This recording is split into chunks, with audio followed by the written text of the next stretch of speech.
Hello, I'm Dr. Thomas Martin. I'm a clinical professor of medicine at the University of California, San Francisco, and associate director of the myeloma program. I'm here at the ASCO meeting presenting data from a combination study of SAR650984 in combination with lenalidomide and dexamethasone. SAR is an anti-CD38 monoclonal antibody, and CD38 is highly expressed on myeloma cells. So the antibody binds to the myeloma cells and hopefully holds a flag to the immune system to tell it to come get this myeloma cell.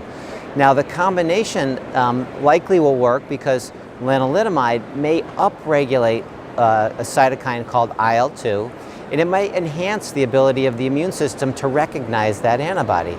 So lenalidomide brings in the immune system, SAR binds to the plasma cell, showing the flag to the immune system, and hopefully they work together as a more potent anti-myeloma effect.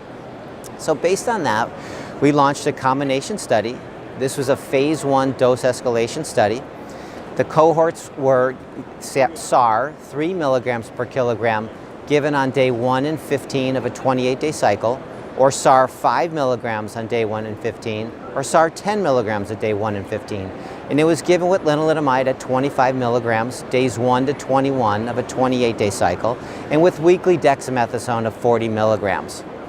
Now, in this study, we did not find a maximum tolerated dose. So we got up to the 10 milligrams per kilogram every other week dose, and it was well tolerated. And so consequently, we enrolled an expansion cohort, or 18 more patients. So overall in this study, we treated 31 patients. These patients had relapsed and refractory myeloma. These patients had a median of 6 prior therapies. And so this was a very heavily pretreated population. The majority of patients had received bortezomib or Velcade. The majority of patients had received lenalidomide or Revlimid. The majority of patients actually had received either carfilzomib or pomalidomide. Again, a very heavily pretreated population that didn't have many options of therapy.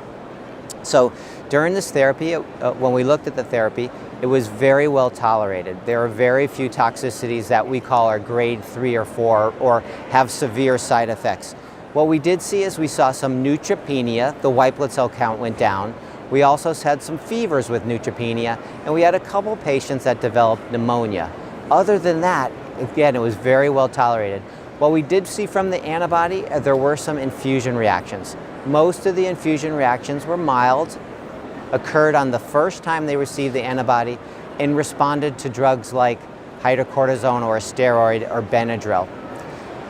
The majority of patients were able to complete all of their cycles of therapy and did not have side effects due to the infusion reactions. Really only 2 out of 31 had to stop the SAR medication due to an infusion reaction. Now, in terms of responses, I'm very excited to say that the overall response rate in everybody in the study was 58%. If we look at the patients that received the 10 milligram per kilogram or higher doses, the response rate was 63%. And that is really a dramatic response rate in this heavily pretreated population. In comparison to the single agent, the response rate was about 32%. So it really almost doubled the response rate to do it with, together with lenalidomide and dexamethasone.